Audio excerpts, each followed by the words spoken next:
Friends, આજે આપણે બનાવવાના છે એક આયુર્વેદિક હેર ઓઇલ જે અત્યારે માર્કેટમાં ખૂબ જ મોંઘું મળે છે અને એ છે મીઠા લીમડા અને ડુંગળીનું હેર ઓઇલ. તો માર્કેટમાં જે હેર ઓઇલ ખૂબ મોંઘું મળે છે એ ઘરે આપણે એકદમ સસ્તામાં અને ચોખ્ખી વસ્તુથી કઈ રીતે બનાવી શકીએ એ આજે હું તમને શીખવીશ. તો આપણે આ જો મીઠો લીમડો લીધો છે, આપણે આટલો લીધો છે, એમાંથી જરૂર પડશે એમ આપણે ઉપયોગ કરશું. 2 ડુંગળી લીધી છે અને આ ડુંગળી છે એ ઓર્ગેનિક લીધી છે. તમારી પાસે ઓર્ગેનિક ના હોય તો પણ ચાલે, પણ ડુંગળી નાખવાની. તો આ 2 પીસ લીધા છે અને 2 ગુલાબ લીધા છે અને આ છે થોડા બારમાસીના પાન લીધા છે. એ પણ વાળને કાળા કરવામાં ખૂબ જ હેલ્પ કરે છે, એટલે એ પણ જરૂર નાખવા. અને થોડા લીધા છે મેથીના દાણા.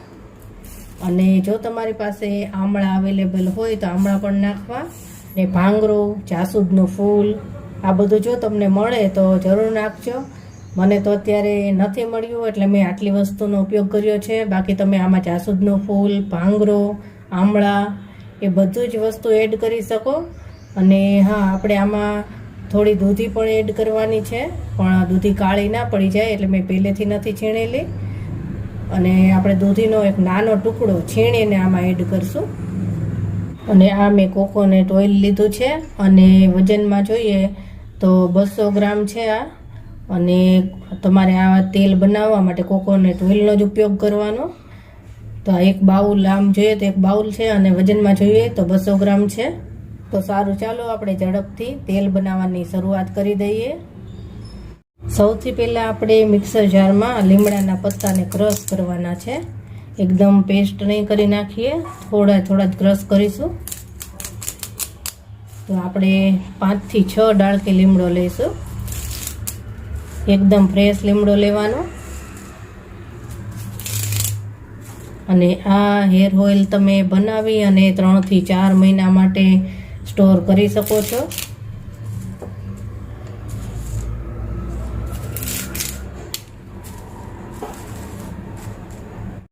તો 7 થી 8 ડાળખી મેં આ રીતે છૂટી કરી અને લઈ લીધી છે જારમાં. અને આને આપણે ક્રશ કરી લઈએ. હવે આ ડુંગળીને પણ આપણે છાલ કાઢી અને પાતળી સ્લાઇસ કરી લઈશું. તો મીઠા લીમડાના પાનને આપણે આ રીતે ક્રશ કરી લીધા છે. હવે એની સાથે જ આપણે બારમાસીના પાનને પણ ક્રશ કરી લેવાના છે. અને આ એક ટુકડો દૂધીનો લીધો છે, એને પણ આપણે આમાં ટુકડા કરી અને નાખી દઈશું એટલે એ પણ સાથે ક્રશ થઈ જાય. એક નાની સાઈઝનો ટુકડો જ લીધો છે. તો દૂધી પણ આપણે કાપીને નાખી દીધી અને હવે આને ક્રશ કરી લઈશું. તો આ બધું જ ક્રશ થઈ ગયું છે. હવે આગળની પ્રોસેસ કરી લઈએ. જે વાસણમાં આપણે તેલ બનાવવાનું હોય એ વાસણ આપણે લઈ લઈશું. તો હું આ કઢાઈમાં બનાવવાની છું, તો કઢાઈ લીધી છે અને આપણે આ તેલ એમાં એડ કરી દેવાનું છે. તેલ આપણે કઢાઈમાં લઈ લીધું છે. હવે એમાં આપણે આ પેસ્ટ નાખવાની છે. તેલ ગરમ કર્યા પછી આપણે આ બધી વસ્તુ નથી નાખવાની. ઠંડા તેલમાં જ આપણે પહેલાં બધી વસ્તુ મિક્સ કરી લેવાની છે. આનો વઘાર નથી કરવાનો આપણે, એટલે ઠંડા તેલમાં જ આપણે પહેલાં બધી જ વસ્તુ એડ કરી લેવાની છે. તો આપણે બધી જ પેસ્ટ નાખી દીધી છે. હવે આપણે આમાંથી 2 ચમચી જેટલી મેથી નાખશું. મેથી તમે વધુ ઓછી નાખી શકો છો, એમાં કોઈ ફેર નહીં પડે. વધી જશે તો એમાં કાંઈ તકલીફ નહીં થાય.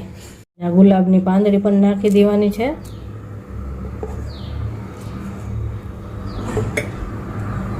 ડુંગળીની સ્લાઇસ કરી લીધી છે, એ પણ આપણે એડ કરી દઈશું.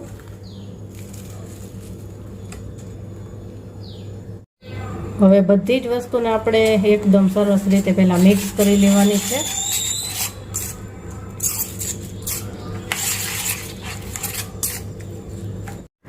તો આ બધી વસ્તુ એડ થઈ ગઈ, સરસ મિક્સ થઈ ગઈ. અને જો તમે થોડી જ વારમાં તેલનો કલર પણ ગ્રીન થઈ જશે કરી પત્તાના લીધે. તો હવે આને આપણે ગેસ ઉપર રાખવાનું છે અને એકદમ ધીમા તાપે આને આપણે 10 થી 15 મિનિટ માટે ઉકળવા દેવાનું છે. તો આને આપણે ગેસ ઉપર રાખી દીધું છે અને બસ હવે આને ધીમા તાપે તમે રાખી દો અને 10 થી 15 મિનિટ સુધી આને ઉકાળવાનું છે.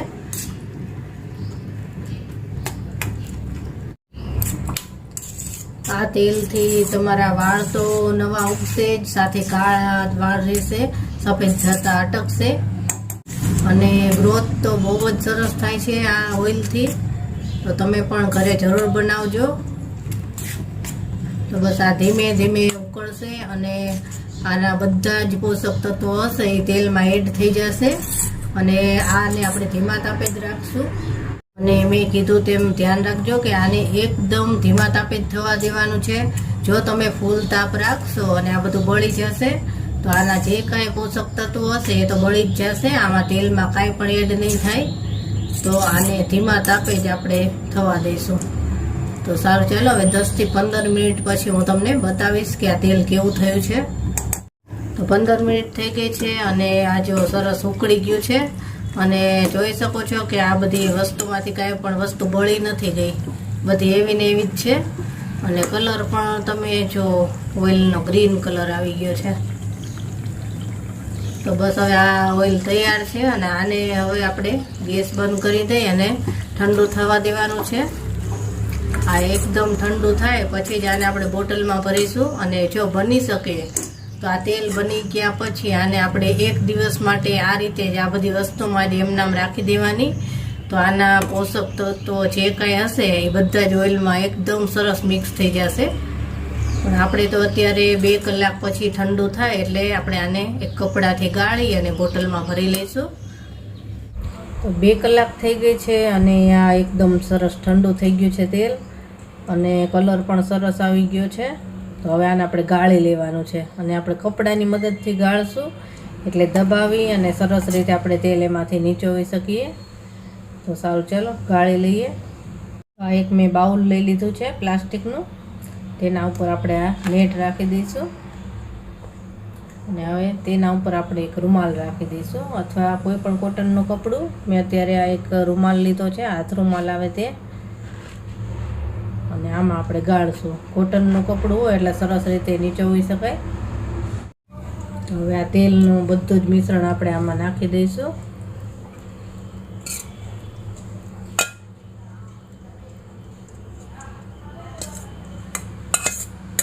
તો આપણે આ બધું આમાં લઈ લીધું છે અને હવે 4 છેડા ભેગા કરી લઈશું અને હાથેથી દબાવી અને આને નીચોવી લેવાનું છે. એટલે જેટલું પણ તેલ હોય એ બધું જ નીકળી જાય. જો સરસ કલર આવ્યો છે અને આ રીતે દબાવીને આપણે બધું જ લઈ લઈશું. જો તમે સીધા ગરડીમાં ગાળશો તો આટલું તેલ નહીં નીકળે. આમાં તો આપણે આને દબાવી અને કાઢી શકશું. આ રીતે બધું જ લઈ લેવાનું. આપણે આમાંથી બધું જ તેલ નીચોવી લીધું છે અને જો છેલ્લે આ જ વધ્યું છે. તો આને પણ તમે એકદમ પેસ્ટ કરી અને વાળમાં લગાવી શકો. આને વાળમાં લગાવી અને 2 કલાક સુધી રાખી અને પછી માથું ધોઈ નાખો તો બહુ સરસ વાળ થઈ જશે. તો આનો પણ યુઝ થઈ જાય. અને હવે આપણે જોઈ લઈએ કે કેટલું તેલ નીકળ્યું અને કેવું થયું. તો તમે જોઈ શકો છો કેવું સરસ તેલ બન્યું છે. એકદમ સરસ કલર આવ્યો છે ગ્રીન અને બહુ મસ્ત તેલ બન્યું છે. સુગંધ પણ એકદમ સરસ આવે છે મીઠા લીમડાના કારણે. હવે આ તેલને આપણે એક બોટલમાં ભરી લઈશું અને આને તમે 3 મહિના સુધી સ્ટોર કરી શકો છો. આ તેલને તમે ગમે ત્યારે યુઝ કરી શકો છો અને મોટા ભાગે જો તમે રાત્રે આ તેલનું માલિશ કરી લ્યો અને આખી રાત રહેવા દો અને સવારે માથું ધોઈ નાખો એટલે બહુ સરસ વાળ થશે આને. આ તેલથી તમારા વાળ ખરતા તો બંધ થશે જ, પણ જો ઘણા લોકોને ટાલ પડવાની શરૂઆત થઈ હોય છે તો તેમાં પણ નવા વાળ ઉગે છે આ તેલથી. તો આ તેલ જેને પણ ટાલ પડવાની શરૂઆત થઈ હોય તેનો ઉપયોગ કરવો જ જોઈએ. તો ત્યાંથી જ અટકી જાય અને નવા વાળ ઉગવાની શરૂઆત પણ થઈ જાય. તો આપણે આને બોટલમાં લઈ લઈએ. તો આ તેલને આપણે બોટલમાં લઈ લીધું છે અને તમે જોઈ શકો છો કેવો સરસ કલર આવ્યો છે અને બહુ મસ્ત તેલ બન્યું છે, એકદમ સુગંધિત. તૈયાર છે આપણું આ આયુર્વેદિક હેર ઓઇલ, જે વાળ ખરતા તો અટકાવશે જ અને સાથે સાથે નવા વાળ પણ ઉગશે અને સફેદ થતાં પણ રોકશે અને વાળ નહીં લગતો જે કાંઈ તમારે પ્રોબ્લેમ હશે બધો જ દૂર થઈ જશે આ તેલથી. જો માથામાં ખોડો થતો હશે ને તો પણ એ પણ અટકી જશે. અને ઘણાને માથામાં ખંજવાળ પણ આવતી હોય છે, તો એ બધા જ પ્રોબ્લેમ આ તેલથી તમારે સોલ્વ થઈ જશે. તો આ તેલ તમે પણ જરૂર એકવાર બનાવજો અને પછી મને કહેજો કમેન્ટમાં કે આ તેલ કેવું બન્યું છે. અને જો તમને મારો આ વિડીયો પસંદ આવ્યો હોય તો મારી ચેનલને લાઇક, શેર અને સબસ્ક્રાઈબ જરૂરથી કરી દેજો.